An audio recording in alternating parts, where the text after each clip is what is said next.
Every 4 years, billions of people watch a bunch of balls get pulled out of a bowl, and somehow it changes everything. Which teams play each other? Who gets an easy path? Who gets a nightmare? The entire tournament basically gets decided before a single ball is kicked. And most people have no idea how it actually works. So let's fix that right now, in under 4 minutes. First, why does the draw even exist? You can't just throw 32 teams into a bracket randomly. Well, you could.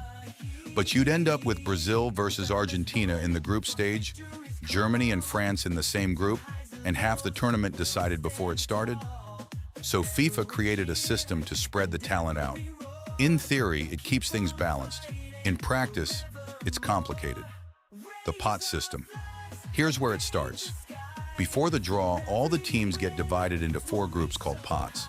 Pot 1 has the best teams, the defending champion, the host nation, and the highest ranked teams according to the FIFA World Rankings. Pot 2 has the next best. Pot 3, the next. Pot 4, the rest. You know the type. The plucky underdogs, the surprise qualifiers, the team everyone's quietly rooting for. Each group in the tournament must have exactly 1 team from each pot. So every group gets 1 giant, 1 decent team, 1 mid-level side, and 1 wild card. Simple enough, except it isn't. The restrictions. Here's where it gets interesting. Teams from the same confederation, basically the same region of the world, can't be in the same group. Well, mostly. UEFA is the exception because Europe has so many teams. But you won't see Brazil and Argentina in the same group. You won't see 2 African nations locked together. FIFA doesn't want the Copa America to happen inside the World Cup.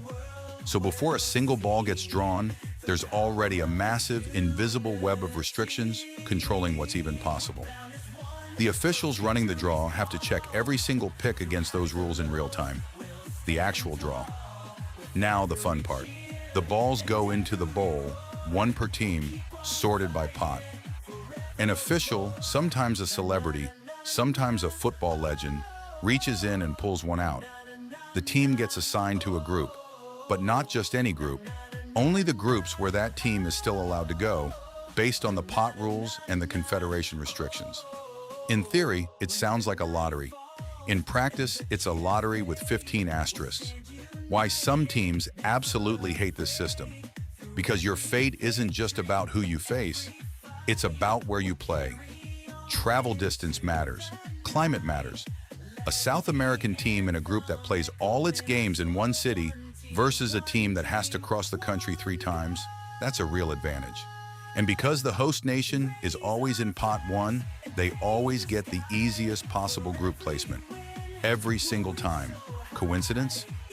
FIFA would say yes. The seeding controversy.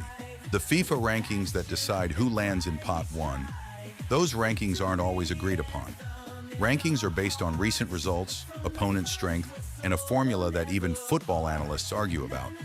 A team can be ranked higher than you despite losing more games, just because they played harder opponents. So the difference between being in pot 1 and pot 2 can sometimes come down to a formula tweak from 6 months ago. This sounds like a minor detail. It isn't.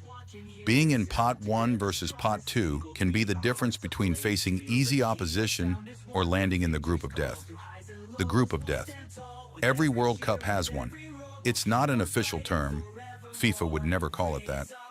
But it's the group where 3 or 4 genuinely dangerous teams all end up together, and at least 1 giant goes home early.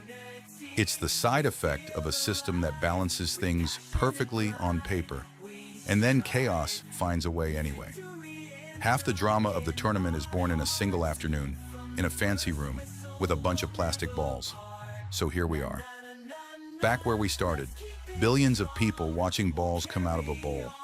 Except now you know it's not random. It's a choreographed, rule-layered, geopolitically restricted lottery that sets the entire stage for the biggest sporting event on the planet. One sentence to remember it by: the World Cup draw is where fairness meets chaos, and the tournament begins before anyone even laces up. Think about this. If the draw was completely random, no restrictions at all, how different would World Cups look? Would we finally get a Brazil versus France group stage showdown? Would the best teams ever even make it out of the groups? If you want more of the beautiful game broken down like this, hit subscribe.